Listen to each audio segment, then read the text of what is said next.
बुलेटिनच्या सुरुवातीला एक धक्कादायक बातमी. मुंबईच्या भुलेश्वरमधील दुर्घटना प्रकरणी वेल्डिंग तुटल्यामुळे मूर्ती कोसळल्याचा प्राथमिक अंदाज आता वर्तवण्यात आला.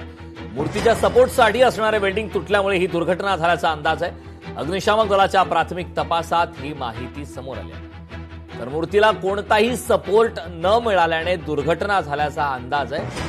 रस्त्यावरील खड्ड्यांमुळे ही मूर्ती कोसळली असा दावा काही स्थानिकांकडून करण्यात आला होता. मात्र पाहणी दरम्यान रस्त्यावर तसे खड्डे नसल्याने मूर्ती कोसळण्याचे खरे कारण अद्याप सुद्धा तपासले जात आहे.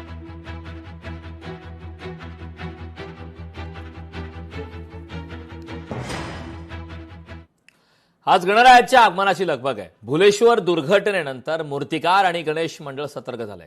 26 फुटांचा पंचशिलाचा विघ्नहर्ता मत्स्य अवतारावर विराजमान. भुलेश्वर दुर्घटनेनंतर संबंधित प्रशासन गणेश मंडळाकडून आता कोणती खबरदारी घेण्यात येत आहे हा एक महत्त्वाचा प्रश्न आहे. संबंधित प्रशासनाकडून गणेश मंडळांना कोणते निर्देश आता दिले जात आहेत, त्यामुळे सुरक्षेचा मुद्दा हा अत्यंत महत्त्वाचा आणि सुरक्षेच्या दृष्टीने नेमकी आता कोणती पावले उचलली जात आहेत, कुठले निर्देश दिले जातात हे पाहणं अत्यंत महत्त्वाचं आहे.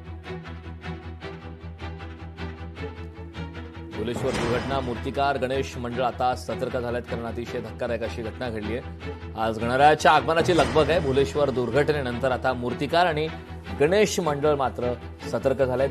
26 फुटांचा पंचशीलचा विघ्नहर्ता मत्स्य अवतारावर विराजमान झालाय. त्याचे दृश्य आपण लोकशाही मराठीच्या स्क्रीनवरती पाहतोय. तर भुलेश्वर दुर्घटनेनंतर संबंधित प्रशासन मात्र सज्ज झालंय. त्यामुळे गणेश मंडळाकडून आता कोणती खबरदारी घेण्यात येते, संबंधित प्रशासनाकडून गणेश मंडळांना कोणते निर्देश दिले जातात हे पाहणं अत्यंत महत्त्वाचं आहे. गणेशोत्सवाची लगबग मुंबईसह संपूर्ण राज्यात पाहायला मिळते आणि त्यातच एक धक्कादायक घटना घडली.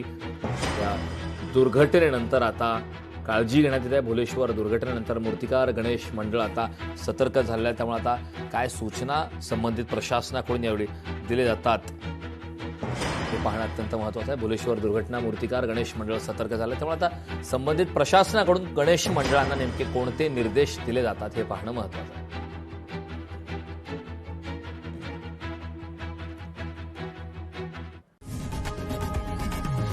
लोकशाही मराठी ऐका, पहा, जागरूक रहा.